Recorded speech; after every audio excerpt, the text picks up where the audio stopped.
রাজধানীর শিবনগর এলাকায় ঘর থেকে উদ্ধার ছেলের পচা গলা মৃতদেহ এবং জীবিত উদ্ধার হয়েছে মৃত ব্যক্তির মা। মৃত ব্যক্তির নাম সুধীর সুর চৌধুরী। মৃত ব্যক্তির মায়ের নাম কল্যাণী সুর চৌধুরী, বয়স 54 বছর। জানা যায়, গত 6 মাস থেকে 7 দিন ধরে বাড়িতে কারুর কোনো সাড়া শব্দ পাওয়া যায়নি। রবিবার বাড়িতে মা ছেলের খোঁজ নিতে আসে মীনাক্ষী সুর চৌধুরী নামে তাদের নিকটবর্তী আত্মীয়। তিনি বাড়ির গেটের দাঁড়িয়ে পচা গন্ধ পায়। সাথে সাথে আশপাশের বাড়িঘরের লোকজনদের ডাকাডাকি করেন। তারপর স্থানীয়রা খবর দেয় পুলিশকে। পুলিশ এসে মৃতদেহ উদ্ধার করে ময়না তদন্তের জন্য মর্গে পাঠায়। জানা যায়, মৃত ব্যক্তির মা দীর্ঘদিন ধরে বিছানায় শয্যাশায়ী। কিভাবে সুধীরের মৃত্যু হয়েছে সে বিষয়টা নিয়ে ধোঁয়াশা এলাকাবাসীর মধ্যে।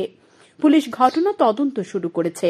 এদিকে মৃত ব্যক্তির মাকেও বাড়ি থেকে বের করে দমকল কর্মীরা চিকিৎসার জন্য হাসপাতালে নিয়ে যায় বলে জানিয়েছেন সদর মহকুমা পুলিশ আধিকারিক। আমাদের কাছে খবর ছিল 12টার দিকে, খবর পাই যে আপনার শিবনগর কলেজ রোড এক্সটেনশনে একটা বাড়িতে আর কি একটা মা এবং ছেলে থাকতো আর কি। তো কয়েকদিন তাদের কোনো সারা শব্দ পাইছে না।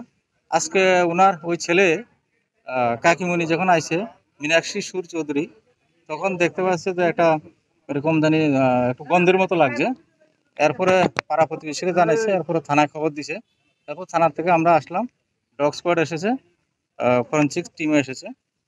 তবে মৃত ব্যক্তির পায়ে ব্যান্ডেজ রয়েছে। অস্বাভাবিক মৃত্যুর ঘটনাটি কিভাবে ঘটেছে তা নিয়ে স্থানীয়দের কিছু ধারণা করতে পারছে না। তবে মৃতদেহ উদ্ধারের ঘটনায় এলাকায় ব্যাপক চাঞ্চল্য সৃষ্টি হয়েছে। স্যান্দন টিভি।